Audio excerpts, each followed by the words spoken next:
مقدمہ۔ ان گزارشوں کے عنوان میں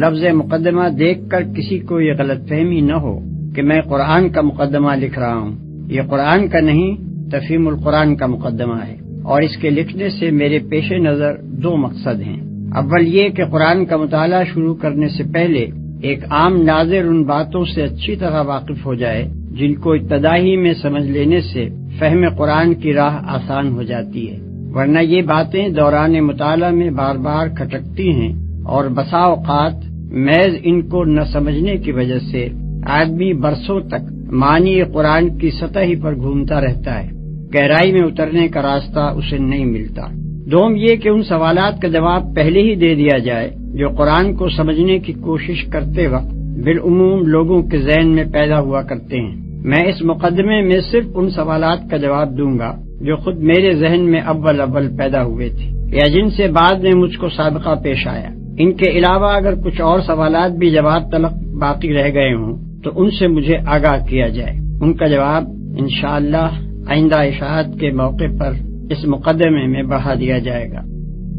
عام طور پر ہم جن کتابوں کے پڑھنے کے عادی ہیں ان میں ایک متعین موضوع پر معلومات، خیالات اور دلائل کو ایک خاص تصنیفی ترتیب کے ساتھ مسلسل بیان کیا جاتا ہے۔ اسی بنا پر جب ایک ایسا شخص جو قرآن سے ابھی تک اجنبی رہا ہے پہلی مرتبہ اس کتاب کے مطالعے کا ارادہ کرتا ہے تو وہ یہ توقع لیے ہوئے آگے بڑھتا ہے کہ کتاب ہونے کی حیثیت سے اس میں بھی عام کتابوں کی طرح پہلے موضوع کا تعین ہوگا، پھر اصل مضمون کو ابواب اور فصول میں تقسیم کر کے ترتیب بار ایک ایک مسئلے پر بحث کی جائے گی، اور اسی طرح زندگی کے ایک ایک شعبے کو بھی الگ الگ لے کر اس کے متعلق احکام و ہدایات سلسلے وار درج ہوں گی۔ لیکن جب وہ کتاب کھول کر مطالعہ شروع کرتا ہے تو اسے یہاں اپنی توقع کے بالکل خلاف ایک دوسرے ہی انداز بیان سے سابقہ پیش آتا ہے جس سے وہ اب تک بالکل ناآشنا تھا۔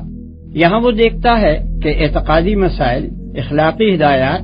شرعی احکام، دعوت، نصیحت، عبرت، تنقید، ملامت، تخویف، بشارت، تسلی، دلائل، شواہد، تاریخی قصے، آثار کائنات کی طرف اشارے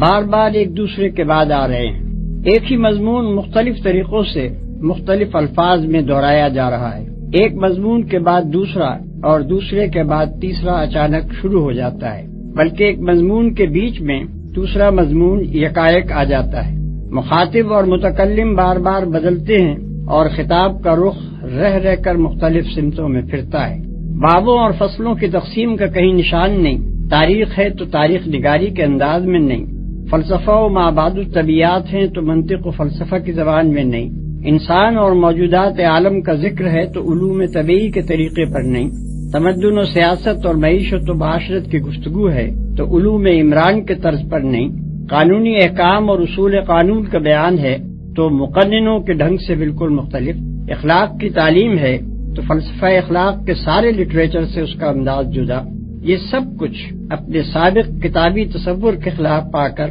آدمی پریشان ہو جاتا ہے اور اسے یوں محسوس ہونے لگتا ہے کہ یہ ایک غیر مرتب، غیر مربوط، منتشر کلام ہے جو اول سے لے کر آخر تک بے شمار چھوٹے بڑے مختلف شذرات پر مشتمل ہے، مگر مسلسل عبارت کی شکل میں لکھ دیا گیا ہے۔ مخالفانہ نقطہ نظر سے دیکھنے والا اسی پر طرح طرح کے اعتراضات کے بنا رکھ دیتا ہے، اور موافقانہ نقطہ نظر رکھنے والا کبھی معنی کی طرف سے آنکھیں بند کر کے شکوک سے بچنے کی کوشش کرتا ہے، کبھی اس ظاہری بے ترتیبی کی تعویلیں کر کے اپنے دل کو سمجھا لیتا ہے، کبھی مصنوعی طریقے سے ربط تلاش کر کے عجیب عجیب نتائج نکالتا ہے، اور کبھی نظریہ شذرات کو قبول کر لیتا ہے، جس کی وجہ سے ہر آیت اپنے سیاق و سباق سے الگ ہو کر ایسی معنی آفرینیوں کی آمادگاہ بن جاتی ہے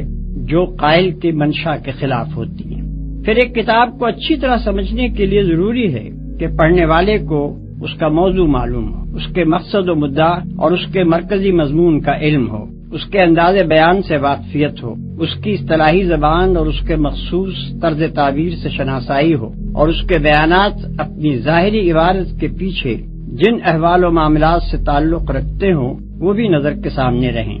عام طور پر جو کتابیں ہم پڑھتے ہیں ان میں یہ چیزیں بآسانی مل جاتی ہیں۔ اس لیے ان کے مضامین کی تہ تک پہنچنے میں ہمیں کوئی بڑی زحمت نہیں ہوتی، مگر قرآن میں یہ اس طرح نہیں ملتی جس طرح ہم دوسری کتابوں میں انہیں پانے کے عادی رہے ہیں۔ اس لیے ایک عام کتاب خواں کی سی ذہنیت لے کر جب ہم میں کا کوئی شخص قرآن کا مطالعہ شروع کرتا ہے تو اسے کتاب کے موضوع، مدعا اور مرکزی مضمون کا سراغ نہیں ملتا۔ اس کا انداز بیان اور طرز تعبیر بھی اسے کچھ اجنبی سا محسوس ہوتا ہے، اور اکثر مقامات پر اس کی عبارات کا پس منظر بھی اس کی نگاہوں سے اوجھل رہتا ہے۔ نتیجہ یہ ہوتا ہے کہ متفرق آیات میں حکمت کے جو موتی بکھرے ہوئے ہیں ان سے کم و بیش مستفید ہونے کے باوجود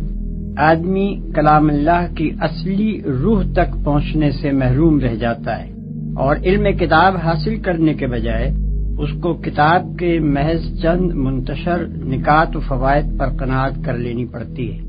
بلکہ اکثر لوگ جو قرآن کا مطالعہ کر کے شبہات میں مبتلا ہو جاتے ہیں، ان کے بھٹکنے کی ایک وجہ یہ بھی ہے کہ فہم کتاب کے ان ضروری مبادی سے ناواقف رہتے ہوئے جب وہ قرآن کو پڑھتے ہیں تو اس کے صفحات پر مختلف مضامین انہیں بکھرے ہوئے نظر آتے ہیں۔ بکثرت آیات کا مطلب ان پر نہیں کھلتا۔ بہت سی آیات کو وہ دیکھتے ہیں کہ بجائے خود نور حکمت سے جگمگا رہی ہیں مگر سیاق عبارت میں بالکل بے جوڑ محسوس ہوتی ہیں۔ متعدد مقامات پر تعبیرات اور اسلوب بیان کی ناواقفیت انہیں اصل مطلب سے ہٹا کر کسی اور ہی طرف لے جاتی ہے، اور اکثر مواقع پر پس منظر کا صحیح علم نہ ہونے سے شدید غلط فہمیاں پیش آتی ہیں۔ قرآن کس قسم کی کتاب ہے، اس کے نزول کی کیفیت اور اس کی ترتیب کی نوعیت کیا ہے، اس کا موضوع گفتگو کیا ہے، اس کی ساری بحث کس مدعا کے لیے ہے، کس مرکزی مضمون کے ساتھ اس کے یہ بے شمار مختلف نوع مضامین وابستہ ہیں، کیا طرز استدلال اور کیا طرز بیان اس نے اپنے مدعا کے لیے اختیار کیا ہے، یہ اور ایسے ہی دوسرے چند ضروری سوالات ہیں جن کا جواب صاف اور سیدھے طریقے سے اگر آدمی کو ابتدائی میں مل جائے تو وہ بہت سے خطرات سے بچ سکتا ہے، اور اس کے لیے فہم و تدبر کی راہیں کشادہ ہو سکتی ہیں۔ جو شخص قرآن میں تصنیفی ترتیب تلاش کرتا ہے اور وہاں اسے نہ پا کر کتاب کے صفحات میں بھٹکنے لگتا ہے، اس کی پریشانی کی اصل وجہ یہی ہے کہ وہ مطالعہ قرآن کے ان مبادی سے ناواقف ہوتا ہے۔ وہ اس گمان کے ساتھ مطالعہ شروع کرتا ہے کہ وہ مذہب کے موضوع پر ایک کتاب پڑھنے چلا ہے۔ مذہب کا موضوع اور کتاب، ان دونوں کا تصور اس کے ذہن میں وہی ہوتا ہے جو بالعموم مذہب اور کتاب کے متعلق ذہنوں میں پایا جاتا ہے، مگر جب وہاں اسے اپنے ذہنی تصور سے بالکل ہی مختلف ایک چیز سے سابقہ پیش آتا ہے تو وہ اپنے آپ کو اس سے مانوس نہیں کر سکتا، اور سرشتہ مضمون ہاتھ نہ آنے کے باعث بین السطور یوں بھٹکنا شروع کر دیتا ہے جیسے وہ ایک اجنبی مسافر ہے جو کسی نئے شہر کی گلیوں میں کھو گیا ہے۔ اس گم گشتگی سے وہ بچ جائے اگر اسے پہلے ہی بتا دیا جائے کہ تم جس کتاب کو پڑھنے جا رہے ہو وہ تمام دنیا کے لٹریچر میں اپنے طرز کی ایک ہی کتاب ہے۔ اس کی تصنیف دنیا کی ساری کتابوں سے مختلف طور پر ہوئی ہے، اپنے موضوع اور مضمون اور ترتیب کے لحاظ سے بھی وہ ایک نرالی چیز ہے، لہذا تمہارے ذہن کا وہ کتابی سانچہ جو اب تک کی کتب بینی سے بنا ہے اس کتاب کے سمجھنے میں تمہاری مدد نہ کرے گا بلکہ الٹا مزاحم ہوگا۔ اسے سمجھنا چاہتے ہو تو اپنے پہلے سے قائم کیے ہوئے قیاسات کو ذہن سے نکال کر اس کی عجیب خصوصیات سے شناسائی حاصل کرو۔ اس سلسلے میں سب سے پہلے ناظر کو قرآن کی اصل سے واقف ہو جانا چاہیے، وہ خواہ اس پر ایمان لائے یا نہ لائے، مگر اس کتاب کو سمجھنے کے لیے اسے نقطۂ آغاز کے طور پر اس کی وہی اصل قبول کرنی ہوگی جو خود اس نے اور اس کے پیش کرنے والے نے یعنی محمد صلی اللہ علیہ وسلم نے بیان کی ہے، اور وہ یہ ہے: ایک، خداوند عالم نے جو ساری کائنات کا خالق اور مالک اور فرماروا ہے، اپنی بے پایا مملکت کے اس حصے میں جسے زمین کہتے ہیں انسان کو پیدا کیا، اسے جاننے اور سوچنے اور سمجھنے کی قوتیں دیں، بھلائی اور برائی کی تمیز دی، انتخاب اور ارادے کی آزادی عطا کی، تصرف کے اختیارات بخشے، اور فی الجملہ ایک طرح کی خود اختیاری آٹونومی دے کر اس زمین میں اپنا خلیفہ بنایا۔ دو، اس منصب پر انسان کو مقرر کرتے وقت خداوند عالم نے اچھی طرح اس کے کان کھول کر یہ بات اس کے ذہن نشین کر دی تھی کہ تمہارا اور تمام جہان کا مالک، معبود اور حاکم میں ہوں۔ میری اس سلطنت میں نہ تم خود مختار ہو نہ کسی دوسرے کے بندے ہو۔ اور نہ میرے سوا کوئی تمہاری اطاعت و بندگی اور پرستش کا مستحق ہے۔ دنیا کی یہ زندگی جس میں تمہیں اختیارات دے کر بھیجا جا رہا ہے، دراصل تمہارے لیے ایک امتحان کی مدت ہے، جس کے بعد تمہیں میرے پاس واپس آنا ہوگا،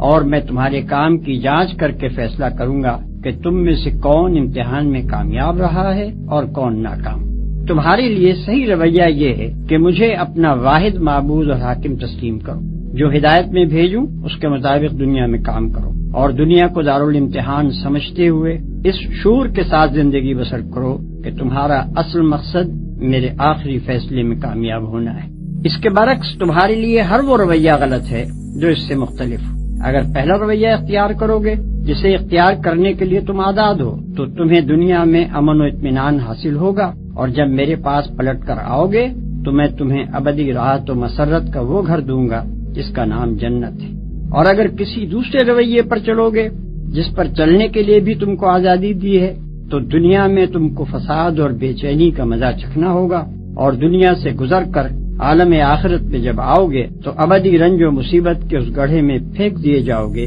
جس کا نام دوزخ ہے۔ نمبر 3، یہ فہمائش کر کے مالک کائنات نے نوع انسانی کو زمین میں جگہ دی، اور اس نوع کے اولین افراد آدم اور حوا کو وہ ہدایت بھی دے دی جس کے مطابق انہیں اور ان کی اولاد کو زمین میں کام کرنا تھا۔ یہ اولین انسان جہالت اور تاریکی کی حالت میں پیدا نہیں ہوئے تھے، بلکہ خدا نے زمین پر ان کی زندگی کا آغاز پوری روشنی میں کیا تھا۔ وہ حقیقت سے واقف تھے، انہیں ان کا قانون حیات بتا دیا گیا تھا۔ ان کا طریق زندگی خدا کی اطاعت یعنی اسلام تھا، اور وہ اپنی اولاد کو یہی بات سکھا کر گئے کہ وہ مطیع خدا مسلم بن کر رہیں۔ لیکن بعد کی صدیوں میں رفتہ رفتہ انسان اس صحیح طریقے زندگی سے منحرف ہو کر مختلف قسم کے غلط رویوں کی طرف چل پڑے۔ انہوں نے غفلت سے اس کو بھی گم کیا اور شرارت سے اس کو مسخ بھی کر ڈالا۔ انہوں نے خدا کے ساتھ زمین و آسمان کے مختلف انسانی اور غیر انسانی، خیالی اور مادی ہستیوں کو خدائی میں شریک ٹھہرا لیا۔ انہوں نے خدا کے دیے ہوئے علم حقیقت یعنی العلم میں طرح طرح کے اوہام اور نظریوں اور فلسفوں کی آمیزش کر کے بے شمار مذاہب پیدا کر لیے۔ انہوں نے خدا کے مقرر کیے ہوئے عادلانہ اصول اخلاق و تمدن شریعت کو چھوڑ کر یا بگاڑ کر اپنی خواہشات نفس اور اپنے تعصبات کے مطابق ایسے قوانین زندگی گھڑ لیے جن سے خدا کی زمین ظلم سے بھر گئی۔ نمبر 4، خدا نے جو محدود خود اختیاری انسان کو دی تھی اس کے ساتھ یہ بات مطابقت نہ رکھتی تھی کہ وہ اپنی تخلیقی مداخلت سے کام لے کر ان بگڑے ہوئے انسانوں کو زبردستی صحیح رویے کی طرف موڑ دیتا، اور اس نے دنیا میں کام کرنے کے لیے جو مہلت اس نوع کے لیے اور اس کی مختلف قوموں کے لیے مقرر کی تھی، اس کے ساتھ یہ بات بھی مطابقت نہ رکھتی تھی کہ اس بغاوت کے رونما ہوتے ہی وہ انسانوں کو ہلاک کر دیتا۔ پھر جو کام ابتدائے آفرینش سے اس نے اپنے ذمے لیا تھا وہ یہ تھا کہ انسان کی خود اختیاری کو برقرار رکھتے ہوئے اس کی مہلت عمل کے دوران میں اس کی رہنمائی کا انتظام وہ کرتا رہے گا۔ چنانچہ اپنی اس خود عائد کردہ ذمہ داری کو ادا کرنے کے لیے اس نے انسانوں ہی میں سے ایسے آدمیوں کو استعمال کرنا شروع کیا جو اس پر ایمان رکھنے والے اور اس کی رضا کی پیروی کرنے والے تھے۔ اس نے ان کو اپنا نمائندہ بنایا، اپنے پیغامات ان کے پاس بھیجے، ان کو علم حقیقت بخشا، انہیں صحیح قانون حیات عطا کیا، اور انہیں اس کام پر مامور کیا کہ بنی آدم کو اسی راہ راست کی طرف پلٹنے کی دعوت دیں جس سے وہ ہٹ گئے تھے۔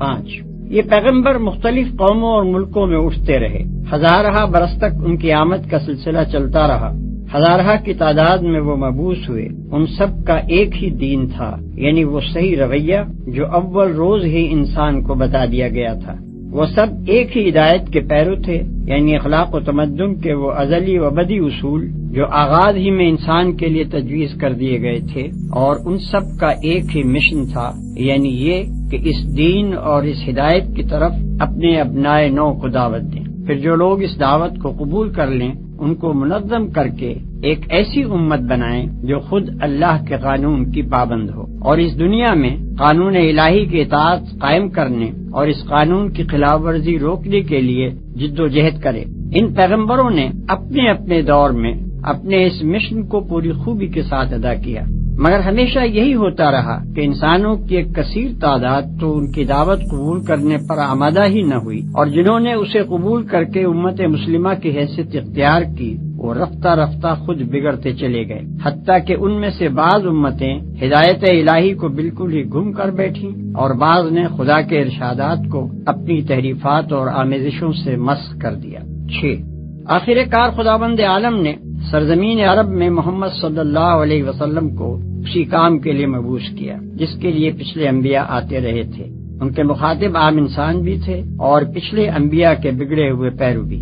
سب کو صحیح رویے کی طرف دعوت دینا، سب کو اثرنو خدا کی ہدایت پہنچا دینا، اور جو اس دعوت و ہدایت کو قبول کریں انہیں ایک ایسی امت بنا دینا ان کا کام تھا جو ایک طرف خود اپنی زندگی کا نظام خدا کی ہدایت پر قائم کرے اور دوسری طرف دنیا کی اصلاح کے لیے جد و جہد کرے۔ اسی دعوت اور ہدایت کی کتاب یہ قرآن ہے جو اللہ نے محمد صلی اللہ علیہ وسلم پر نازل فرمائی۔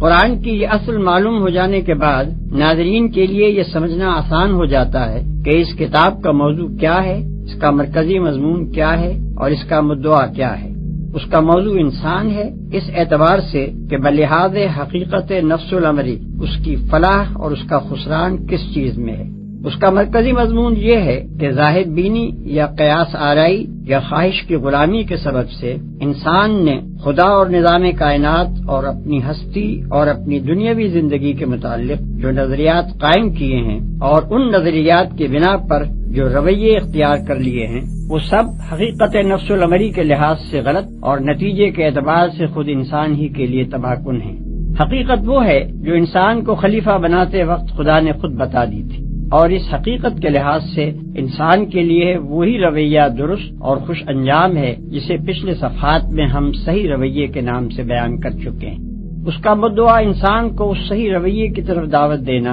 اور اللہ کی اس ہدایت کو واضح طور پر پیش کرنا ہے جسے انسان اپنی غفلت سے گم اور اپنی شرارت سے مست کرتا رہا ہے۔ ان 3 بنیادی امور کو ذہن میں رکھ کر کوئی شخص قرآن کو دیکھے تو اسے صاف نظر آئے گا کہ یہ کتاب کہیں اپنے موضوع اور اپنے مدعا اور مرکزی مضمون سے بال برابر بھی نہیں ہٹی ہے۔ اول سے لے کر آخر تک اس کے مختلف 9 مضامین اس کے مرکزی مضمون کے ساتھ اس طرح جڑے ہوئے ہیں جیسے ایک ہار کے چھوٹے بڑے رنگ برنگ جواہر ہار کے رشتے میں مربوط و منسلک ہوتے ہیں۔ وہ زمین و آسمان کی ساخت پر، انسان کی خلقت پر، آثار کائنات کے مشاہدات اور گزری ہوئی قوموں کے واقعات پر گفتگو کرتا ہے، مختلف قوموں کے عقائد و اخلاق اور اعمال پر تنقید کرتا ہے، مابعد الطبیعی امور و مسائل کی تشریح کرتا ہے اور بہت سی دوسری چیزوں کا ذکر بھی کرتا ہے، مگر اس لیے نہیں کہ اسے طبیعیات یا تاریخ یا فلسفے یا کسی اور فن کی تعلیم دینی ہے، بلکہ اس لیے کہ اسے حقیقت نفس الامری کے متعلق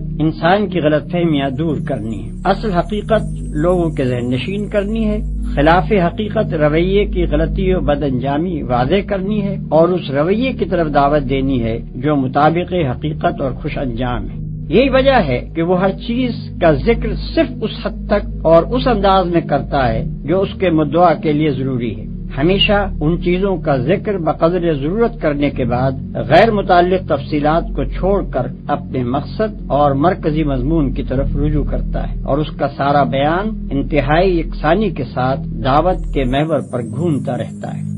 مگر قرآن کے طرز بیان اور اس کی ترتیب اور اس کے بہت سے مضامین کو آدمی اس وقت تک اچھی طرح نہیں سمجھ سکتا جب تک کہ وہ اس کی کیفیت نزول کو بھی اچھی طرح نہ سمجھ لے۔ یہ قرآن اس نوعیت کی کتاب نہیں ہے کہ اللہ تعالیٰ نے بیک وقت اسے لکھ کر محمد صلی اللہ علیہ وسلم کو دے دیا ہو اور کہہ دیا ہو کہ اسے شائع کر کے لوگوں کو ایک خاص رویہ زندگی کی طرف بلائیں۔ نیز یہ اس نوعیت کی کتاب بھی نہیں ہے کہ اس میں مصنفانہ انداز پر کتاب کے موضوع اور مرکزی مضمون کے متعلق بحث کی گئی ہو۔ یہی وجہ ہے کہ اس میں نہ تصنیفی ترتیب پائی جاتی ہے اور نہ کتابی اسلوب۔ دراصل اس کی نوعیت یہ ہے کہ اللہ تعالیٰ نے عرب کے شہر مکہ میں اپنے ایک بندے کو پیغمبری کی خدمت کے لیے منتخب کیا اور اسے حکم دیا کہ اپنے شہر اور اپنے قبیلے یعنی قریش سے دعوت کی ابتدا کرے۔ یہ کام شروع کرنے کے لیے آغاز میں جن ہدایات کی ضرورت تھی صرف وہی دی گئیں اور وہ زیادہ تر 3 مضمونوں پر مشتمل تھیں۔ ایک، پیغمبر کو اس امر کی تعلیم کہ وہ خود اپنے آپ کو اس عظیم الشان کام کے لیے کس طرح تیار کریں اور کس طرز پر کام کریں۔ دوسرے، حقیقت نفس الامری کے متعلق ابتدائی معلومات اور حقیقت کے بارے میں ان غلط فہمیوں کی مجمل تردید جو گرد و پیش کے لوگوں میں پائی جاتی تھیں، جن کی وجہ سے ان کا رویہ غلط ہو رہا تھا۔ تیسرے، صحیح رویے کی طرف دعوت اور ہدایت الہی کے ان بنیادی اصول اخلاق کا بیان جن کی پیروی میں انسان کے لیے فلاح و سعادت ہے۔ شروع کے یہ پیغامات ابتدائے دعوت کی مناسبت سے چند چھوٹے چھوٹے مختصر بولوں پر مشتمل ہوتے تھے، جن کی زبان نہایت شستہ، نہایت شیریں، نہایت پر اثر اور مخاطب قوم کے مذاق کے مطابق بہترین ادبی رنگ لیے ہوئے ہوتی تھی، تاکہ دلوں میں یہ بول تیر و نشتر کی طرح پیوست ہو جائیں، کان خود بخود ان کے ترنم کی وجہ سے ان کی طرف متوجہ ہوں، اور زبانیں ان کے حسن تناسب کی وجہ سے بے اختیار ہو کر انہیں دہرانے لگیں۔ پھر ان میں مقامی رنگ بہت زیادہ تھا، اگرچہ بیان تو کی جا رہی تھیں عالمگیر صداقتیں، مگر ان کے لیے دلائل و شواہد اور مثالیں اس قریب ترین ماحول سے لی گئی تھیں جس سے مخاطب لوگ اچھی طرح مانوس تھے۔ انہی کی تاریخ، انہی کی روایات، انہی کے روزمرہ مشاہدے میں آنے والے آثار اور انہی کی اعتقادی و اخلاقی اور اجتماعی خرابیوں پر ساری گفتگو تھی تاکہ وہ اس سے اثر لے سکیں۔ دعوت کا یہ ابتدائی مرحلہ تقریباً 4-5 سال تک جاری رہا، اور اس مرحلے میں نبی صلی اللہ علیہ وسلم کی تبلیغ کا رد عمل 3 صورتوں میں ظاہر ہوا۔ 1، چند صالح آدمی اس دعوت کو قبول کر کے امت مسلمہ بننے کے لیے تیار ہو گئے۔ 2، ایک کثیر تعداد جہالت یا خود غرضی یا آبائی طریقے کی محبت کے سبب سے مخالفت پر آمادہ ہو گئی۔ 3، مکے اور قریش کی حدود سے نکل کر اس نئی دعوت کی آواز نسبتاً زیادہ وسیع حلقے میں پہنچنے لگی۔ یہاں سے اس دعوت کا دوسرا مرحلہ شروع ہوتا ہے، اور اس مرحلے میں اسلام کی اس تحریک اور پرانی جاہلیت کے درمیان ایک سخت جاگسر کشمکش برپا ہوئی، جس کا سلسلہ 8-9 سال تک چلتا رہا۔ نہ صرف مکے میں، نہ صرف قبیلہ قریش میں، بلکہ عرب کے بیشتر حصوں میں بھی جو لوگ پرانی جاہلیت کو برقرار رکھنا چاہتے تھے، وہ اس تحریک کو بزور مٹا دینے پر تل گئے۔ انہوں نے اسے دبانے کے لیے سارے حربے استعمال کر ڈالے، جھوٹا پروپیگنڈا کیا، الزامات اور شبہات اور اعتراضات کی بوچھاڑ کی، عوام الناس کے دلوں میں طرح طرح کی وسوسہ اندازیاں کی، ناواقف لوگوں کو نبی صلی اللہ علیہ وسلم کی بات سننے سے روکنے کی کوششیں کی، اسلام قبول کرنے والوں پر نہایت وحشیانہ ظلم و ستم ڈھائے، ان کا معاشی اور معاشرتی مقاطع کیا، اور ان کو اتنا تنگ کیا کہ ان میں سے بہت سے لوگ 2 دفعہ اپنے گھر چھوڑ کر حبش کی طرف ہجرت کرنے پر مجبور ہوئے، اور بالآخر تیسری مرتبہ ان سب کو مدینے کی طرف ہجرت کرنی پڑی۔ لیکن اس شدید اور روز افزوں مزاحمت کے باوجود یہ تحریک پھیلتی چلی گئی۔ مکے میں کوئی خاندان اور کوئی گھر ایسا نہ رہا جس کے کسی نہ کسی فرد نے اسلام قبول نہ کر لیا ہو۔ بیشتر مخالفین اسلام کی دشمنی میں شدت اور تلخی کی وجہ یہی تھی کہ ان کے اپنے بھائی، بھتیجے، بیٹے، بیٹیاں، بہنیں اور بہنوئی دعوت اسلام کے نہ صرف پیرو بلکہ جانثار حامی ہو گئے تھے، اور ان کے اپنے دل و جگر کے ٹکڑے ہی ان سے برسر پیکار ہونے کو تیار تھے۔ پھر لطف یہ ہے کہ جو لوگ پرانی جاہلیت سے ٹوٹ کر اس نوخیز تحریک کی طرف آ رہے تھے، وہ پہلے بھی اپنی سوسائٹی کے بہترین لوگ سمجھے جاتے تھے، اور اس تحریک میں شامل ہونے کے بعد وہ اتنے نیک، اتنے راست باز اور اتنے پاکیزہ اخلاق کے انسان بن جاتے تھے کہ دنیا اس دعوت کی برتری محسوس کیے بغیر رہ نہیں سکتی تھی، جو ایسے لوگوں کو اپنی طرف کھینچ رہی تھی اور انہیں یہ کچھ بنا رہی تھی۔ اس طویل اور شدید کشمکش کے دوران میں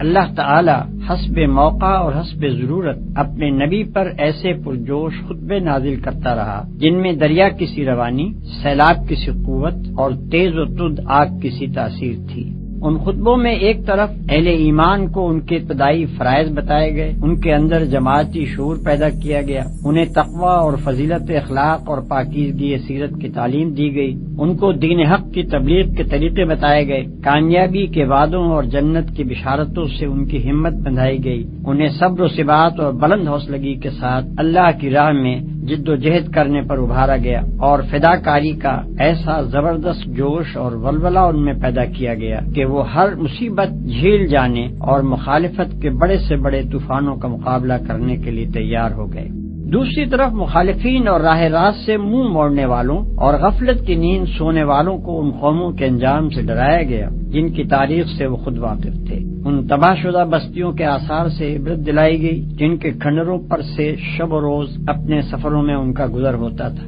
توحید اور آخرت کی دلیلیں ان کھلی کھلی نشانیوں سے دی گئیں جو رات دن زمین اور آسمان میں ان کی آنکھوں کے سامنے نمایاں تھیں اور جن کو وہ خود اپنی زندگی میں بھی ہر وقت دیکھتے اور محسوس کرتے تھے۔ شرک اور دعوی خود مختاری اور انکار آخرت اور تقلید آبائی کی غلطیاں ایسے بین دلائل سے وعدے کی گئیں جو دل کو لگنے اور دماغ میں اتر جانے والے تھے۔ پھر ان کے ایک ایک شبے کو رفع کیا گیا، ایک ایک اعتراض کا معقول جواب دیا گیا، ایک ایک الجھن جس میں وہ خود پڑے ہوئے تھے یا دوسروں کو الجھانے کی کوشش کرتے تھے صاف کی گئی اور ہر طرف سے گھیر کر جاہلیت کو ایسا تنگ پکڑا گیا کہ عقل و خرد کی دنیا میں اس کے لیے ٹھہرنے کی کوئی جگہ باقی نہ رہی۔ اس کے ساتھ پھر ان کو خدا کے غضب اور قیامت کی ہولناکیوں اور جہنم کے عذاب کا خوف دلایا گیا۔ ان کے برے اخلاق اور غلط طرز زندگی اور جاہلانہ رسوم اور حق دشمنی اور مومن آزاری پر انہیں ملامت کی گئی اور اخلاق و تمدن کے وہ بڑے بڑے بنیادی اصول ان کے سامنے پیش کیے گئے جن پر ہمیشہ سے خدا کی پسندیدہ صالح تہذیبوں کی تعمیر ہوتی چلی آ رہی ہے۔ یہ مرحلہ بجائے خود مختلف منزلوں پر مشتمل تھا جن میں سے ہر منزل میں دعوت زیادہ وسیع ہوتی گئی، جد و جہد اور مزاحمت زیادہ سخت ہوتی گئی، مختلف عقائد اور مختلف طرز عمل رکھنے والے گروہوں سے سابقہ پیش آتا گیا اور اسی کے مطابق اللہ کی طرف سے آنے والے پیغامات میں مضامین کا تنوع بڑھتا گیا۔ یہ ہے قرآن مجید کی مکی صورتوں کا پس منظر۔ مکے میں اس تحریک کو اپنا کام کرتے ہوئے 13 سال گزر چکے تھے کہ یکایک مدینے میں اس کو ایک ایسا مرکز بہم پہنچ گیا جہاں اس کے لیے یہ ممکن ہو گیا کہ عرب کے تمام حصوں سے اپنے پیرووں کو سمیٹ کر ایک جگہ اپنی طاقت مجتمع کر لے۔ چنانچہ نبی صلی اللہ علیہ وسلم اور بیشتر متبعین اسلام ہجرت کر کے مدینے پہنچ گئے۔ اس طرح یہ دعوت تیسرے مرحلے میں داخل ہوئی۔ اس مرحلے میں حالات کا نقشہ بالکل بدل گیا۔ امت مسلمہ ایک باقاعدہ ریاست کی بنا ڈالنے میں کامیاب ہو گئی۔ پرانی جاہلیت کے علمبرداروں سے مسلح مقابلہ شروع ہوا۔ پچھلے انبیاء کی امتوں یہود و نصارہ سے بھی سابقہ پیش آیا۔ خود امت مسلمہ کے اندرونی نظام میں مختلف قسم کے منافق گھس آئے اور ان سے بھی نمٹنا پڑا اور 10 سال کی شدید کشمکش سے گزر کر آخر کار یہ تحریک کامیابی کی اس منزل پر پہنچی کہ سارا عرب اس کے زیر نگیں ہو گیا اور عالمگیر دعوت و اصلاح کے دروازے اس کے سامنے کھل گئے۔ اس مرحلے کی بھی مختلف منزلیں تھیں اور ہر منزل میں اس تحریک کی مخصوص ضرورتیں تھیں۔ ان ضرورتوں کے مطابق اللہ تعالیٰ کی طرف سے ایسی تقریریں نبی صلی اللہ علیہ وسلم پر نازل ہوتی رہیں جن کا انداز کبھی آتشی خطابت کا، کبھی شاہانہ فرامین و احکام کا، کبھی معلمانہ درس و تعلیم کا اور کبھی مصلحانہ افہام و تفہیم کا ہوتا تھا۔ ان میں بتایا گیا کہ جماعت اور ریاست اور مدنیت صالحہ کی تعمیر کس طرح کی جائے، زندگی کے مختلف شعبوں کو کن اصول و ضوابط پر قائم کیا جائے، منافقین سے کیا سلوک ہو، ذمی کافروں سے کیا برتاؤ ہو، اہل کتاب سے تعلقات کی کیا نوعیت رہے، برسر جنگ دشمنوں اور معاہد قوموں کے ساتھ کیا طرز عمل اختیار کیا جائے، اور منظم اہل ایمان کا یہ گروہ دنیا میں خداوند عالم کی خلافت کے فرائض انجام دینے کے لیے اپنے آپ کو کس طرح تیار کرے۔ ان تقریروں میں ایک طرف مسلمانوں کی تعلیم و تربیت کی جاتی تھی، ان کی کمزوریوں پر تنبیہ کی جاتی تھی، ان کو راہ خدا میں جان و مال سے جہاد کرنے پر ابھارا جاتا تھا، ان کو شکست اور فتح، مصیبت اور راحت، بدحالی اور خوشحالی، امن اور خوف، غرض ہر حال میں اس کے مناسب اخلاقیات کا درس دیا جاتا تھا اور انہیں اس طرح تیار کیا جاتا تھا کہ وہ نبی صلی اللہ علیہ وسلم کے بعد آپ کے جانشین بن کر اس دعوت و اصلاح کے کام کو انجام دے سکیں۔ دوسری طرف ان لوگوں کو جو دائرہ ایمان سے باہر تھے، اہل کتاب، منافقین، کفار و مشرکین، سب کو ان کی مختلف حالتوں کے لحاظ سے سمجھانے، نرمی سے دعوت دینے، سختی سے ملامت اور نصیحت کرنے، خدا کے عذاب سے ڈرانے اور سبق آموز واقعات و احوال سے عبرت دلانے کی کوشش کی جاتی تھی تاکہ ان پر حجت تمام کر دی جائے۔ یہ ہے قرآن مجید کی مدنی صورتوں کا پس منظر۔ اس بیان سے یہ بات واضح ہو جاتی ہے کہ قرآن مجید ایک دعوت کے ساتھ اترنا شروع ہوا اور وہ دعوت اپنے آغاز سے لے کر اپنی انتہائی تکمیل تک 23 سال کی مدت میں جن جن مرحلوں اور جن جن منزلوں سے گزرتی رہی، ان کی مختلف نو ضرورتوں کے مطابق قرآن کے مختلف حصے نازل ہوتے رہے۔ ظاہر ہے کہ ایسی کتاب میں وہ تصنیفی ترتیب نہیں ہو سکتی جو ڈاکٹریٹ کی ڈگری لینے کے لیے کسی مقالے میں اختیار کی جاتی ہے۔ پھر اس دعوت کے ارتقاء کے ساتھ ساتھ قرآن کے جو چھوٹے اور بڑے حصے نازل ہوئے وہ بھی رسالوں کی شکل میں شائع نہیں کیے جاتے تھے، بلکہ تقریروں کی شکل میں بیان کیے جاتے اور اسی شکل میں پھیلائے جاتے تھے۔ اس لیے ان کا اسلوب بھی تحریری نہ تھا بلکہ خطابت کا اسلوب تھا۔ پھر یہ خطابت بھی ایک پروفیسر کے لیکچروں کی سی نہیں بلکہ ایک دائی کے خطبوں کی سی تھی، جسے دل و دماغ، عقل اور جذبات ہر ایک سے اپیل کرنا ہوتا ہے، جس کو ہر قسم کی ذہنیتوں سے سابقہ پیش آتا ہے، جسے اپنی دعوت و تبلیغ اور عملی تحریک کے سلسلے میں بے شمار مختلف حالتوں میں کام کرنا پڑتا ہے۔ ہر ممکن پہلو سے اپنی بات دلوں میں بٹھانا، خیالات کی دنیا بدلنا، جذبات کا سیلاب اٹھانا، مخالفتوں کا زور توڑنا، ساتھیوں کی اصلاح و تربیت کرنا اور ان میں جوش اور عزم ابھارنا، دشمنوں کو دوست اور منکروں کو معترف بنانا، مخالفین کی حجت منقطع کرنا اور ان کی اخلاقی طاقت کا استحصال کر دینا، غرض اسے وہ سب کچھ کرنا ہوتا ہے جو ایک دعوت کے علمبردار اور ایک تحریک کے رہنما کے لیے ضروری ہے۔ اس لیے اللہ نے اس کام کے سلسلے میں اپنے پیغمبر پر جو تقریریں نازل فرمائیں ان کا طرز خطابت وہی تھا جو ایک دعوت کے مناسب حال ہوتا ہے۔ ان میں کالج کے لیکچروں کا سا انداز تلاش کرنا صحیح نہیں ہے۔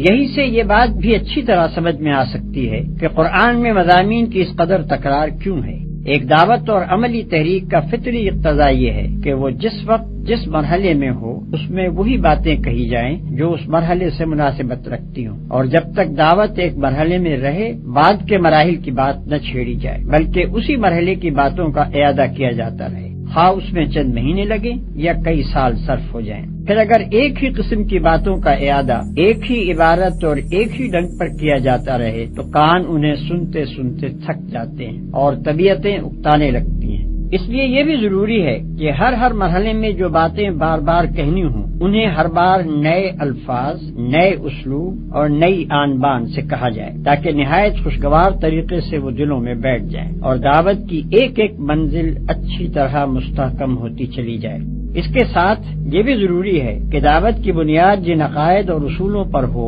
انہیں پہلے قدم سے آخری منزل تک کسی وقت اور کسی حال میں نظروں سے اوجھل نہ ہونے دیا جائے بلکہ ان کا اعادہ بہرحال دعوت کے ہر مرحلے میں ہوتا رہے۔ یہی وجہ ہے کہ دعوت اسلامی کے ایک مرحلے میں قرآن کی جتنی صورتیں نازل ہوئی ہیں ان سب میں بالعموم ایک ہی قسم کے مضامین، الفاظ اور انداز بیان بدل کر آئے ہیں، مگر توحید اور صفات الہی، آخرت اور اس کی باز پرس اور جزا و سزا، رسالت اور ایمان بالکتاب، تقوی اور صبر و توکل اور اسی قسم کے دوسرے بنیادی مضامین کی تکرار پورے قرآن میں نظر آتی ہے، کیونکہ اس تحریک کے کسی مرحلے میں بھی ان سے غفلت گوارا نہیں کی جا سکتی تھی۔ یہ بنیادی تصورات اگر ذرا بھی کمزور ہو جاتے تو اسلام کی یہ تحریک اپنی صحیح روح کے ساتھ نہ چل سکتی۔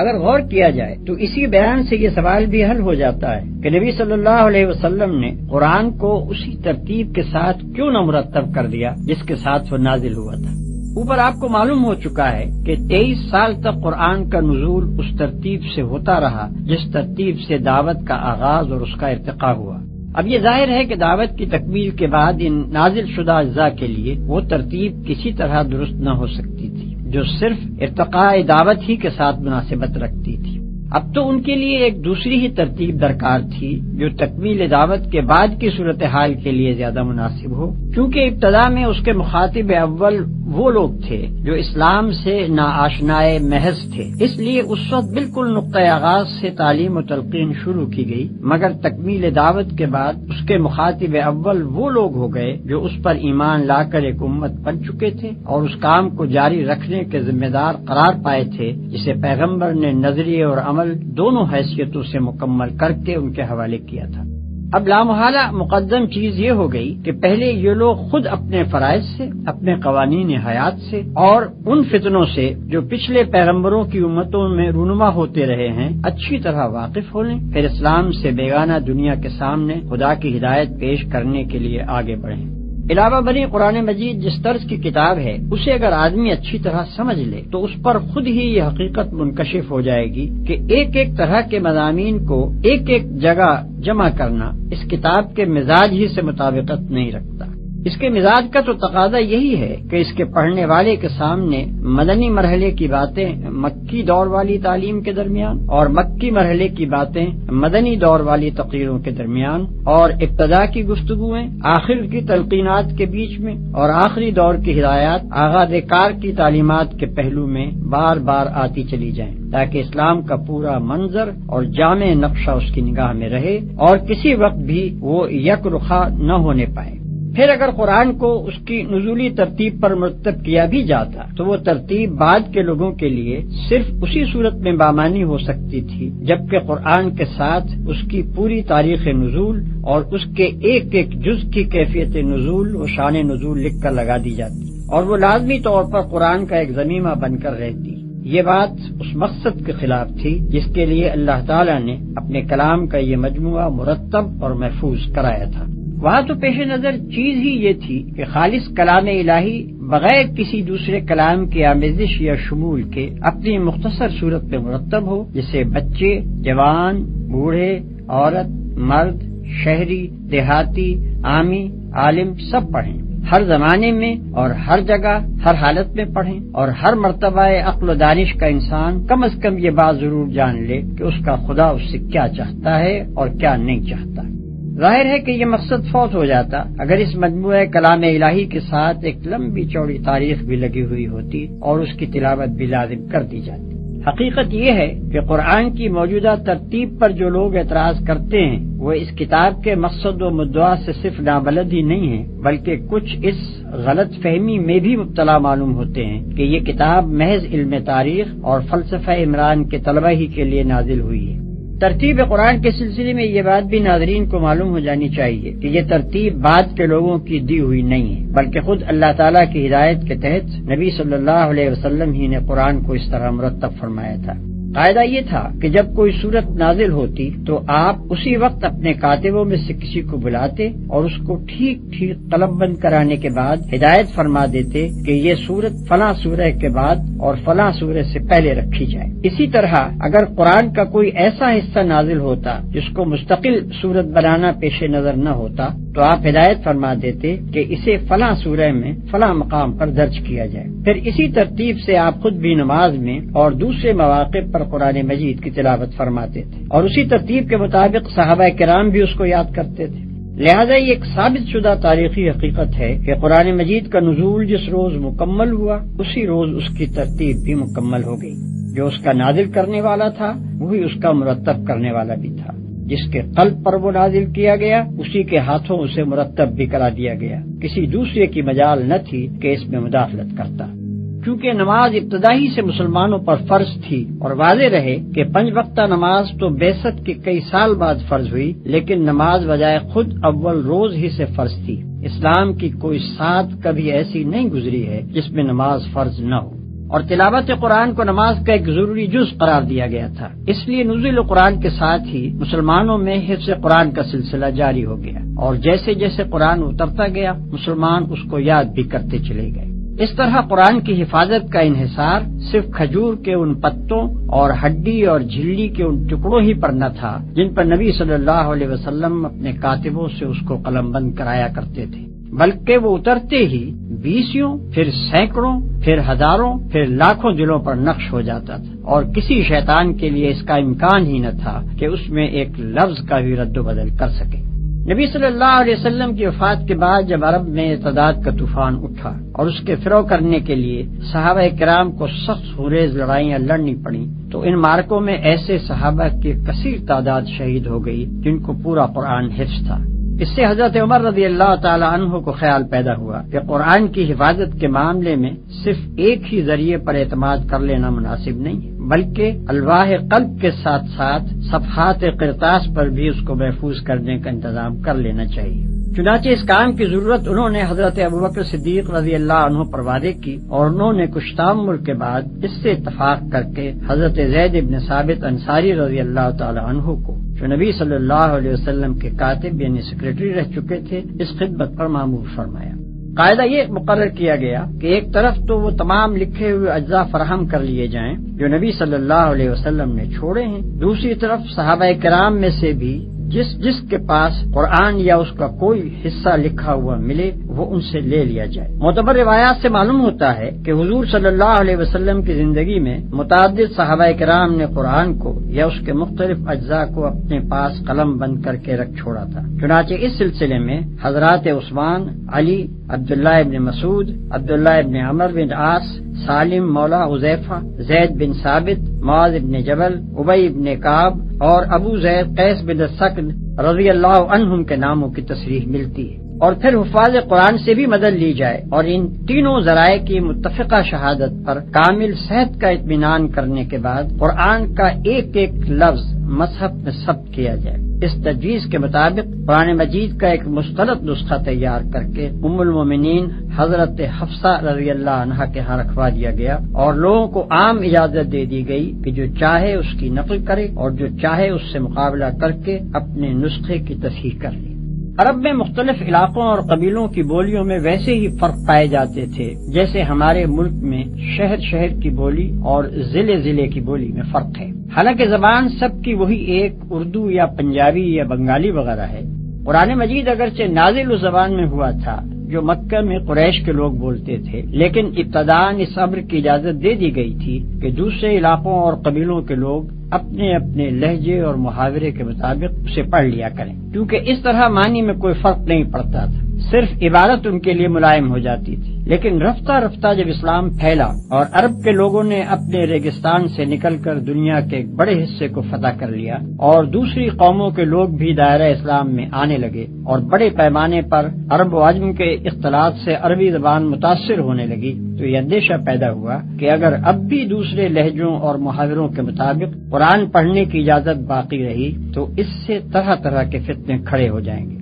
مثلا یہ کہ ایک شخص کسی دوسرے شخص کو غیر مانوس طریقے پر کلام اللہ کی تلاوت کرتے ہوئے سنے گا اور یہ سمجھ کر اس سے لڑ پڑے گا کہ وہ دانستہ کلام الہی میں تحریف کر رہا ہے، یا یہ کہ یہ لفظی اختلافات رفتہ رفتہ واقعی تحریفات کا دروازہ کھول دیں گے، یا یہ کہ عرب و عجم کے اختلاط سے جن لوگوں کی زبان بگڑے گی وہ اپنی بگڑی ہوئی زبان کے مطابق قرآن میں تصرف کر کے اس کے حسن کلام کو بگاڑ دیں گے۔ ان وجوہ سے حضرت عثمان رضی اللہ عنہ نے صحابہ کرام رضوان اللہ تعالی علیہم اجمعین کے مشورے سے یہ طے کیا کہ تمام ممالک اسلامیہ میں صرف اس معیاری نسخہ قرآن کی نقلیں شائع کی جائیں جو حضرت ابوبکر رضی اللہ عنہ کے حکم سے ضبط تحریر میں لایا گیا تھا، اور باقی تمام دوسرے لہجوں اور محاوروں پر لکھے ہوئے مصاحف کی اشاعت ممنوع قرار دے دی جائے۔ آج جو قرآن ہمارے ہاتھوں میں ہے یہ ٹھیک اسی مصحف صدیقی کے مطابق ہے جس کی نقلیں حضرت عثمان رضی اللہ عنہ نے سرکاری اہتمام سے تمام دیار و امسار میں بھجوائی تھیں۔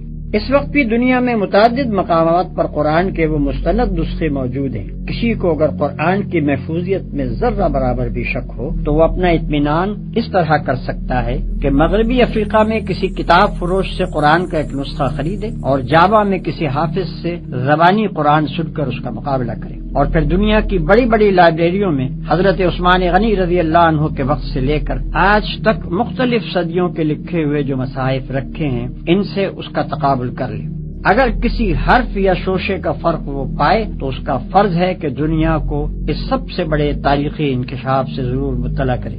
کوئی شک نواز قرآن کے منزل من اللہ ہونے میں شک کرنا چاہے تو کر سکتا ہے، لیکن یہ بات کہ جو قرآن ہمارے ہاتھ میں ہے یہ بلا کسی کمی بیشی کے ٹھیک وہی قرآن ہے جو محمد رسول اللہ صلی اللہ علیہ وسلم نے دنیا کے سامنے پیش کیا تھا، یہ تو ایک ایسی تاریخی حقیقت ہے جس میں کسی شک کی گنجائش ہی نہیں ہے۔ انسانی تاریخ میں کوئی دوسری چیز ایسی نہیں پائی جاتی جو اس قدر قطعی ثبوت ہو۔ اگر کوئی شخص اس کی صحت میں شک کرتا ہے تو پھر وہ اس میں بھی شک کر سکتا ہے کہ رومن امپائر نامی کوئی سلطنت دنیا میں رہ چکی ہے اور کبھی مغل ہندوستان پر حکومت کر چکے ہیں اور نیپولین نام کا کوئی شخص بھی دنیا میں پایا گیا ہے۔ ایسے تاریخی حقائق پر شکوک کا اظہار کرنا علم کا نہیں جہالت کا ثبوت ہے۔ قرآن ایک ایسی کتاب ہے جس کی طرف دنیا میں بے شمار انسان بے شمار مقاصد لے کر رجوع کرتے ہیں۔ ان سب کی ضروریات اور اغراض کو پیش نظر رکھ کر کوئی مشورہ دینا آدمی کے لیے ممکن نہیں ہے۔ طالبوں کے اس ہجوم میں مجھ کو صرف ان لوگوں سے دلچسپی ہے جو اس کو سمجھنا چاہتے ہیں اور یہ معلوم کرنے کے خواہش مند ہیں کہ یہ کتاب انسان کے مسائل زندگی میں اس کی کیا رہنمائی کرتی ہے۔ ایسے لوگوں کو میں یہاں طریقے مطالعہ قرآن کے بارے میں کچھ مشورے دوں گا اور کچھ ان مشکلات کو حل کرنے کی کوشش کروں گا جو بالعموم انسان کو اس معاملے میں پیش آتی ہیں۔ کوئی شخص چاہے قرآن پر ایمان رکھتا ہو یا نہ رکھتا ہو، بہرحال اگر وہ اس کتاب کو فی الواقع سمجھنا چاہتا ہے تو اولین کام اسے یہ کرنا چاہیے کہ اپنے ذہن کو پہلے سے قائم کیے ہوئے تصورات اور نظریات سے اور موافقانہ یا مخالفانہ اغراض سے جس حد تک ممکن ہو خالی کر لے اور سمجھنے کا خالص مقصد لے کر کھلے دل سے اس کو پڑھنا شروع کرے۔ جو لوگ چند مخصوص قسم کے خیالات ذہن میں لے کر اس کتاب کو پڑھتے ہیں وہ اس کی سطروں کے درمیان اپنے ہی خیالات پڑھتے چلے جاتے ہیں، قرآن کی ان کو ہوا بھی نہیں لگنے پاتی۔ یہ طریقہ مطالعہ کسی کتاب کو پڑھنے کے لیے بھی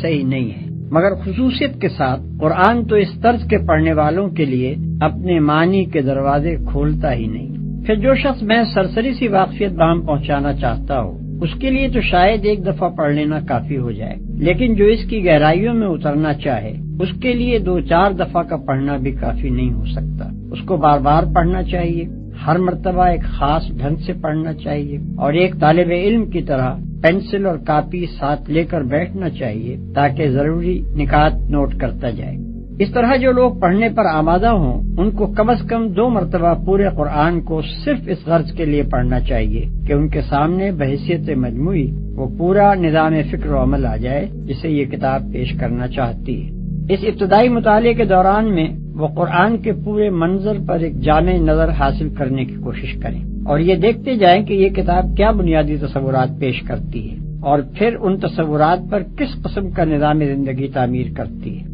اس اثناء میں اگر کسی مقام پر کوئی سوال ذہن میں کھٹکے تو اس پر وہیں اسی وقت کوئی فیصلہ نہ کر بیٹھیں بلکہ اسے نوٹ کر لیں اور صبر کے ساتھ آگے مطالعہ جاری رکھیں۔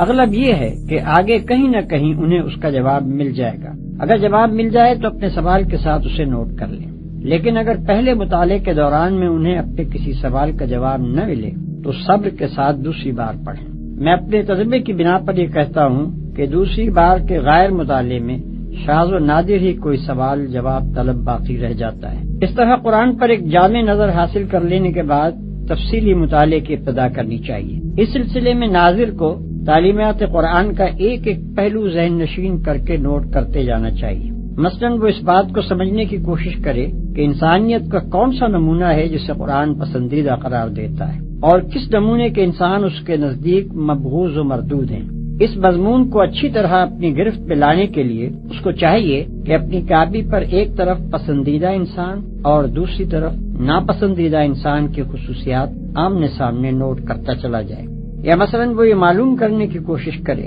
کہ قرآن کے نزدیک انسان کی فلاح و نجات کا مدار کن امور پر ہے اور کیا چیزیں ہیں جن کو وہ انسان کے لیے نقصان اور ہلاکت اور بربادی کا موجب قرار دیتا ہے۔ اس مضمون کو بھی وضاحت اور تفصیل کے ساتھ جاننے کا صحیح طریقہ یہ ہے کہ آدمی اپنی کاپی پر موجبات فلاح اور موجبات خسران کے 2 عنوانات ایک دوسرے کے مقابل قائم کر لے اور مطالعہ قرآن کے دوران میں روزانہ دونوں قسم کی چیزوں کو نوٹ کرتا جائے۔ علی ھذا القیاس عقائد، اخلاق، حقوق، فرائض، معاشرت، تمدن، معیشت، سیاست، قانون، نظم جماعت، صلح، جنگ اور دوسرے مسائل زندگی میں سے ایک ایک کے متعلق قرآن کی ہدایات کو آدمی نوٹ کرتا چلا جائے اور یہ سمجھنے کی کوشش کرے کہ ان میں سے ہر شعبے کی مجموعی شکل کیا بنتی ہے اور پھر ان سب کو ملا کر جوڑ دینے سے پورا نقشہ زندگی کس قسم کا بنتا ہے۔ پھر جب آدمی کسی خاص مسئلہ زندگی کے بارے میں تحقیق کرنا چاہے کہ قرآن کا نقطہ نظر اس کے متعلق کیا ہے تو اس کے لیے عمدہ طریقہ یہ ہے کہ پہلے وہ اس مسئلے کے متعلق قدیم و جدید لٹریچر کا گہرا مطالعہ کر کے واضح طور پر یہ معلوم کر لے کہ اس مسئلے کے بنیادی نکات کیا ہیں، انسان نے اب تک اس پر کیا سوچا اور سمجھا ہے، کیا امور اس میں تصفیہ طلب ہیں اور کہاں جا کر انسانی فکر کی گاڑی اٹک جاتی ہے۔ اس کے بعد انہی تصفیہ طلب مسائل کو نگاہ میں رکھ کر آدمی کو قرآن کا مطالعہ کرنا چاہیے۔ میرا تجربہ ہے کہ اس طرح جب آدمی کسی مسئلے کی تحقیق کے لیے قرآن پڑھنے بیٹھتا ہے تو اسے ایسی آیتوں میں اپنے سوالات کا جواب ملتا ہے جنہیں وہ اس سے پہلے 20 مرتبہ پڑھ چکا ہوتا ہے، اور کبھی اس کے حاشیہ خیال میں بھی یہ بات نہیں آتی کہ یہاں یہ مضمون بھی چھپا ہوا ہے۔ لیکن فہم قرآن کی ان ساری تدبیروں کے باوجود آدمی قرآن کی روح سے پوری طرح آشنا نہیں ہونے پاتا جب تک کہ عملاً وہ کام نہ کرے جس کے لیے قرآن آیا ہے۔ یہ محض نظریات اور خیالات کی کتاب نہیں ہے کہ آپ آرام کرسی پر بیٹھ کر اسے پڑھیں اور اس کی ساری باتیں سمجھ جائیں۔ یہ دنیا کے عام تصور مذہب کے مطابق ایک نری مذہبی کتاب بھی نہیں ہے کہ مدرسے اور خانقاہ میں اس کے سارے رموز حل کر لیے جائیں، جیسا کہ اس مقدمے کے آغاز میں بتایا جا چکا ہے۔ یہ ایک دعوت اور تحریک کی کتاب ہے۔ اس نے آتے ہی ایک خاموش، تباہ اور نیک نہاد انسان کو گوشہ عزلت سے نکال کر خدا سے پھری ہوئی دنیا کے مقابلے میں لا کھڑا کیا، باطل کے خلاف اس سے آواز اٹھوائی اور وقت کے علمبرداران نے کفر و فسق و ضلالت سے اس کو لڑا دیا۔ گھر گھر سے ایک ایک سعید روح اور پاکیزہ نفس کو کھینچ کھینچ کر لائی اور دائی حق کے جھنڈے تلے ان سب کو اکٹھا کیا۔ گوشے گوشے سے ایک ایک فتنہ جو اور فساد پرور کو بھڑکا کر اٹھایا اور حامیان حق سے ان کی جنگ کرائی۔ ایک فرد واحد کی پکار سے اپنا کام شروع کر کے خلافت الہیہ کے قیام تک پورے 23 سال یہی کتاب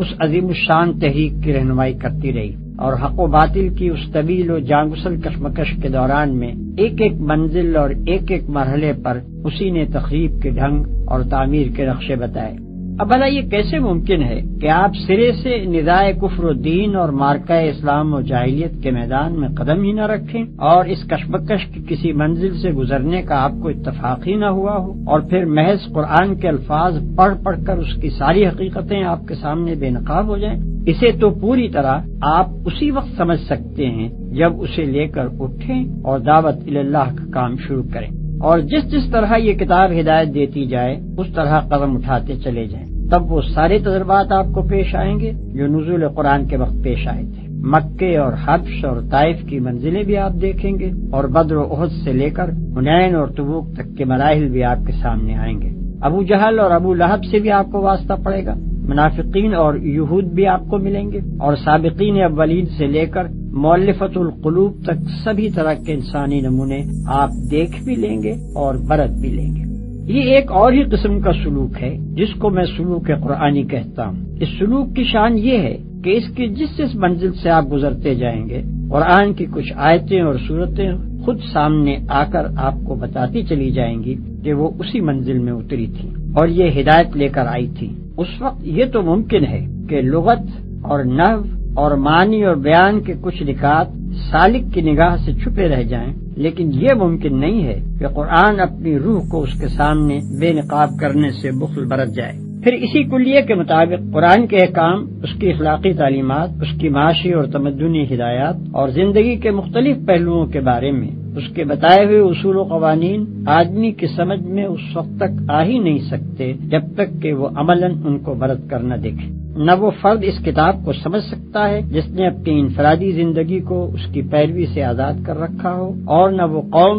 اس سے آشنا ہو سکتی ہے جس کے سارے ہی اجتماعی ادارے اس کی بنائی ہوئی روش کے خلاف چل رہے ہیں۔ قرآن کے اس دعوے سے ہر کہو مہ واقف ہے کہ وہ تمام نوع انسانی کی ہدایت کے لیے آیا ہے، لیکن جب کوئی شخص اس کو پڑھنے بیٹھتا ہے تو دیکھتا ہے کہ اس کا روح سخن زیادہ تر اپنے زمانہ نزول کے اہل عرب کی طرف ہے۔ اگرچہ کبھی کبھی وہ بنی آدم اور عامت الناس کو بھی پکارتا ہے، لیکن اکثر باتیں وہ ایسی کہتا ہے جو عرب کے مذاق، عرب ہی کے ماحول، عرب ہی کی تاریخ اور عرب ہی کے رسم و رواج سے ربط و تعلق رکھتی ہیں۔ ان چیزوں کو دیکھ کر آدمی سوچنے لگتا ہے کہ جو چیز عام انسانوں کی ہدایت کے لیے اتاری گئی تھی اس میں وقتی اور مقامی اور قومی عنصر اتنا زیادہ کیوں ہے؟ اس معاملے کی حقیقت کو نہ سمجھنے کی وجہ سے بعض لوگ اس شک میں پڑ جاتے ہیں کہ شاید یہ چیز اصل میں تو اپنے ہم عصر اہل عرب ہی کی اصلاح کے لیے تھی، لیکن بعد میں زبردستی کھینچ تان کر اسے تمام انسانوں کے لیے اور ہمیشہ ہمیشہ کے لیے کتاب ہدایت قرار دے دیا گیا۔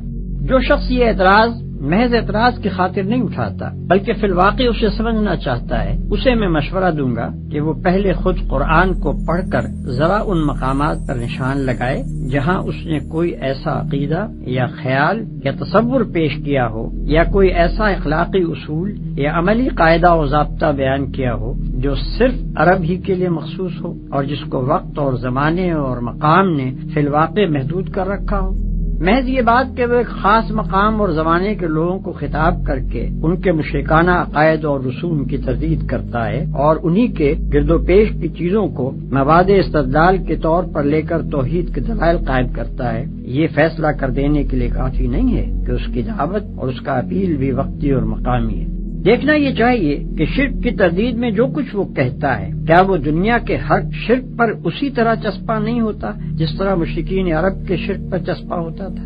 کیا انہی دلائل کو ہم ہر زمانے اور ہر ملک کے مشرکین کی اصلاح خیال کے لیے استعمال نہیں کر سکتے؟ اور کیا اس بات توحید کے لیے قرآن کے طرز استدلال کو تھوڑے سے رد و بدل کے ساتھ ہر وقت ہر جگہ کام میں نہیں لایا جا سکتا؟ اگر جواب اس بات میں ہے تو پھر کوئی وجہ نہیں کہ ایک عالمگیر تعلیم کو صرف اس بنا پر وقتی اور مقامی قرار دیا جائے کہ ایک خاص وقت میں ایک خاص قوم کو خطاب کر کے وہ پیش کی گئی تھی۔ دنیا کا کوئی فلسفہ اور کوئی نظام زندگی اور کوئی مذہب فکر ایسا نہیں ہے جس کی ساری باتیں از اول تا آخر تجریدی ایبسٹریکٹ طرز بیان میں پیش کی گئیں اور کسی متعین حالت یا صورت پر اس کو چسپاں کر کے ان کی توضیح نہ کی گئی ہو۔ ایسی مکمل تجرید اول تو ممکن نہیں ہے، اور ممکن ہو بھی تو جو چیز اس طریقے پر پیش کی جائے گی وہ صرف صفحہ کاغذ ہی پر رہ جائے گی، انسانوں کی زندگی میں اس کا جذب ہو کر ایک عملی نظام میں تبدیل ہونا محال ہے۔ پھر کسی فکری و اخلاقی اور تمدنی تحریک کو اگر بین الاقوامی پیمانے پر پھیلانا مقصود ہو تو اس کے لیے بھی یہ قطعاً ضروری نہیں ہے، بلکہ سچ یہ ہے کہ مفید بھی نہیں ہے کہ شروع سے اس کو بالکل ہی بین الاقوامی بنانے کی کوشش کی جائے۔ در حقیقت اس کا صحیح عملی طریقہ صرف ایک ہی ہے، اور وہ یہ ہے کہ جن افکار اور نظریات اور اصولوں پر وہ تحریک انسانی زندگی کے نظام کو قائم کرنا چاہتی ہے انہیں پوری قوت کے ساتھ خود اس ملک میں پیش کیا جائے جہاں سے اس کی دعوت اٹھی ہو۔ ان لوگوں کے ذہن نشین کیا جائے جن کی زبان اور مزاج اور عادات و خصائل سے اس تحریک کے داعی بخوبی واقف ہوں، اور پھر اپنے ہی ملک میں ان اصولوں کو عملاً برت کر اور ان پر ایک کامیاب نظام زندگی چلا کر دنیا کے سامنے نمونہ پیش کیا جائے۔ تبھی دوسری قومیں اس کی طرف توجہ کریں گی اور ان کے ذہین آدمی خود آگے بڑھ کر اسے سمجھنے اور اپنے ملک میں رواج دینے کی کوشش کریں گے۔ لہذا محض یہ بات کہ کسی نظام فکر و عمل کو ابتداً ایک ہی قوم کے سامنے پیش کیا گیا تھا اور استدلال کا سارا زور اسی کو سمجھانے اور مطمئن کرنے پر صرف کر دیا گیا تھا، اس امر کی دلیل نہیں ہے کہ وہ نظام فکر و عمل محض قومی ہے۔ فی الواقع جو خصوصیات ایک قومی نظام کو ایک بین الاقوامی نظام سے اور ایک وقتی نظام کو ایک ابدی نظام سے ممیز کرتی ہیں وہ یہ ہیں کہ قومی نظام یا تو ایک قوم کی برتری اور اس کے مخصوص حقوق کا مدعی ہوتا ہے یا اپنے اندر کچھ ایسے اصول اور نظریات رکھتا ہے جو دوسری اقوام میں نہیں چل سکتے۔ اس کے برعکس جو نظام بین الاقوامی ہوتا ہے وہ تمام انسانوں کو برابر کا درجہ اور برابر کے حقوق دینے کے لیے تیار ہوتا ہے اور اس کے اصولوں میں بھی عالمگیریت پائی جاتی ہے۔ اسی طرح ایک وقتی نظام لازمی طور پر اپنی بنیاد کچھ ایسے اصولوں پر رکھتا ہے جو زمانے کی چند پلٹیوں کے بعد صریحاً ناقابل عمل ہو جاتے ہیں، اور اس کے برعکس ایک ابدی نظام کے اصول تمام بدلتے ہوئے حالات پر منطبق ہوتے چلے جاتے ہیں۔ ان خصوصیات کو نگاہ میں رکھ کر کوئی شخص خود قرآن کو پڑھے اور ان چیزوں کو ذرا متعین کرنے کی کوشش کرے جن کی بنا پر واقعی یہ گمان کیا جا سکتا ہو کہ قرآن کا پیش کردہ نظام وقتی اور قومی ہے۔ قرآن کے متعلق یہ بات بھی ایک عام ناظر کے کان میں پڑی ہوئی ہوتی ہے کہ یہ ایک مفصل ہدایت نامہ اور ایک کتاب عین ہے، مگر جب وہ اسے پڑھتا ہے تو اس میں معاشرت اور تمدن اور سیاست اور معیشت وغیرہ کے تفصیلی احکام و ضوابط اس کو نہیں ملتے، بلکہ وہ دیکھتا ہے کہ نماز اور زکوٰۃ جیسے فرائض کے متعلق بھی جن پر قرآن بار بار اس قدر زور دیتا ہے اس نے کوئی ایسا ضابطہ تجویز نہیں کیا ہے جس میں تمام ضروری احکام کی تفصیل درج ہو۔ یہ چیز بھی آدمی کے ذہن میں خلجان پیدا کرتی ہے کہ آخر یہ کس معنی میں ہدایت نامہ ہے۔ اس معاملے میں ساری الجھن صرف اس لیے پیدا ہوتی ہے کہ آدمی کی نگاہ سے حقیقت کا ایک پہلو بالکل اوجھل رہ جاتا ہے، یعنی یہ کہ خدا نے صرف کتاب ہی نازل نہیں کی تھی بلکہ ایک پیغمبر بھی مبعوث فرمایا تھا۔ اگر اصل اسکیم یہ ہو کہ بس ایک نقشہ تعمیر لوگوں کو دے دیا جائے اور لوگ اس کے مطابق خود عمارت بنا لیں تو اس صورت میں بلا شبہ تعمیر کے ایک ایک جز کی تفصیل ہم کو ملنی چاہیے، لیکن جب تعمیری ہدایات کے ساتھ ایک انجینئر بھی سرکاری طور پر مقرر کر دیا جائے اور وہ ان ہدایات کے مطابق ایک عمارت بنا کر کھڑی کر دے تو پھر انجینئر اور اس کی بنائی ہوئی عمارت کو نظر انداز کر کے صرف نقشے ہی میں تمام جزیات کی تفصیل تلاش کرنا اور پھر اسے نہ پا کر نقشے کی ناتمامی کا شکوہ کرنا غلط ہے۔ قرآن جزیات کی کتاب نہیں ہے بلکہ اصول اور کلیات کی کتاب ہے۔ اس کا اصل کام یہ ہے کہ نظام اسلامی کی فکری اور اخلاقی بنیادوں کو پوری وضاحت کے ساتھ نہ صرف پیش کرے بلکہ عقلی استدلال اور جذباتی اپیل دونوں کے ذریعے سے خوب مستحکم بھی کر دے۔ اب رہی اسلامی زندگی کی عملی صورت، تو اس معاملے میں وہ انسان کی رہنمائی اس طریقے سے نہیں کرتا کہ زندگی کے ایک ایک پہلو کے متعلق تفصیلی ضابطے اور قوانین بتائے، بلکہ وہ ہر شعبہ زندگی کے حدود اربع بتا دیتا ہے اور نمایاں طور پر چند گوشوں میں سنگ نشان کھڑے کر دیتا ہے جو اس بات کا تعین کر دیتے ہیں کہ اللہ تعالیٰ کی مرضی کے مطابق ان شعبوں کی تشکیل و تعمیر کن خطوط پر ہونی چاہیے۔ ان ہدایات کے مطابق عملاً اسلامی زندگی کی صورت گری کرنا نبی صلی اللہ علیہ وسلم کا کام تھا۔ انہیں معمور ہی اس لیے کیا گیا تھا کہ دنیا کو اس انفرادی سیرت و کردار اور اس معاشرے اور ریاست کا نمونہ دکھا دیں جو قرآن کے دیے ہوئے اصولوں کی عملی تعبیر و تفسیر ہو۔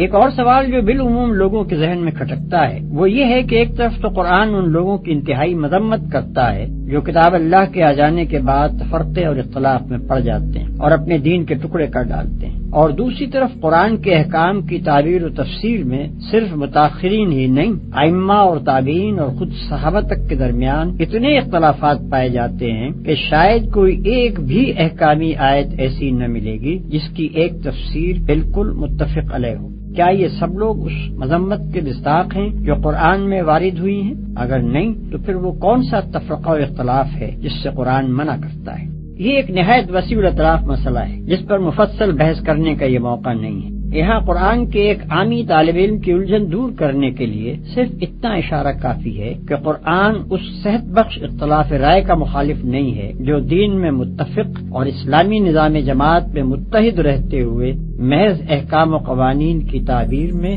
مخلصانہ تحقیق کی بنا پر کیا جائے، بلکہ وہ مذمت اس اختلاف کی کرتا ہے جو نفسانیت اور کج نگاہی سے شروع ہو اور فرقہ بندی اور نزاع باہمی تک نوبت پہنچا دے۔ یہ دونوں قسم کے اختلاف نہ اپنی حقیقت میں یکساں ہیں اور نہ اپنے نتائج میں ایک دوسرے سے کوئی مشابہت رکھتے ہیں کہ دونوں کو ایک ہی لکڑی سے ہانک دیا جائے۔ پہلی قسم کا اختلاف تو ترقی کی جان اور زندگی کی روح ہے، وہ ہر اس سوسائٹی میں پایا جائے گا جو عقل و فکر رکھنے والے لوگوں پر مشتمل ہو۔ اس کا پایا جانا زندگی کی علامت ہے اور اس سے خالی صرف وہی سوسائٹی ہو سکتی ہے جو ذہین انسانوں سے نہیں بلکہ لکڑی کے کندوں سے مرکب ہو۔ رہا دوسری قسم کا اختلاف جو ایک دنیا جانتی ہے کہ اس نے جس گروہ میں بھی سر اٹھایا اس کو پراگندہ کر کے چھوڑا، اس کا رونما ہونا صحت کی نہیں بلکہ مرض کی علامت ہے اور اس کے نتائج کبھی کسی امت کے حق میں بھی مفید نہیں ہو سکتے۔ ان دونوں قسم کے اختلافات کا فرق واضح طور پر یوں سمجھیے کہ ایک صورت تو وہ ہے جس میں خدا اور رسول کی اطاعت پر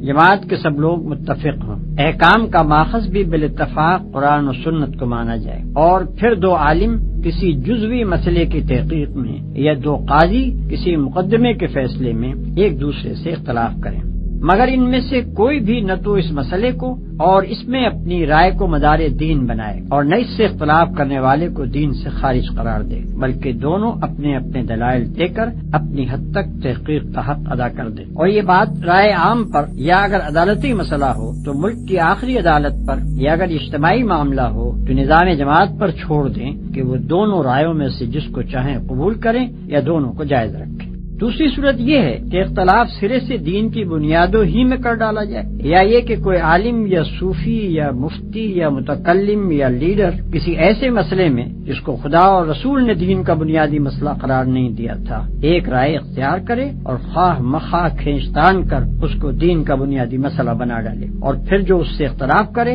اس کو خارج از دین و ملت قرار دے اور اپنے حامیوں کا ایک جتھا بنا کر کہے کہ اصل امت مسلمہ بس یہ ہے اور باقی سب جہنمی ہیں، اور ہانک پکار کر کہے کہ مسلم ہے تو بس اس جتھے میں آ جا ورنہ تو مسلم ہی نہیں ہے۔ قرآن نے جہاں کہیں بھی اختلاف و فرقہ بندی کی مخالفت کی ہے اس سے اس کی مراد یہ دوسری قسم کا اختلاف ہی ہے۔ رہا پہلی قسم کا اختلاف تو اس کی متعدد مثالیں خود نبی صلی اللہ علیہ وسلم کے سامنے پیش آ چکی تھیں، اور آپ نے صرف یہی نہیں کہ اس کو جائز رکھا بلکہ اس کی تحسین بھی فرمائی، اس لیے کہ وہ اختلاف تو اس بات کا پتہ دیتا ہے کہ جماعت میں غور و فکر اور تحقیق و تجسس اور فہم و تفقہ کی صلاحیتیں موجود ہیں، اور جماعت کے ذہین لوگوں کو اپنے دین سے اور اس کے احکام سے دلچسپی ہے، اور ان کی ذہانتیں اپنے مسائل زندگی کا حل دین کے باہر نہیں بلکہ اس کے اندر ہی تلاش کرتی ہیں، اور جماعت بحیثیت مجموعی اس زرین قاعدے پر عامل ہے کہ اصول میں متفق رہ کر اپنی وحدت برقرار رکھے، اور پھر اپنے اہل علم و فکر کو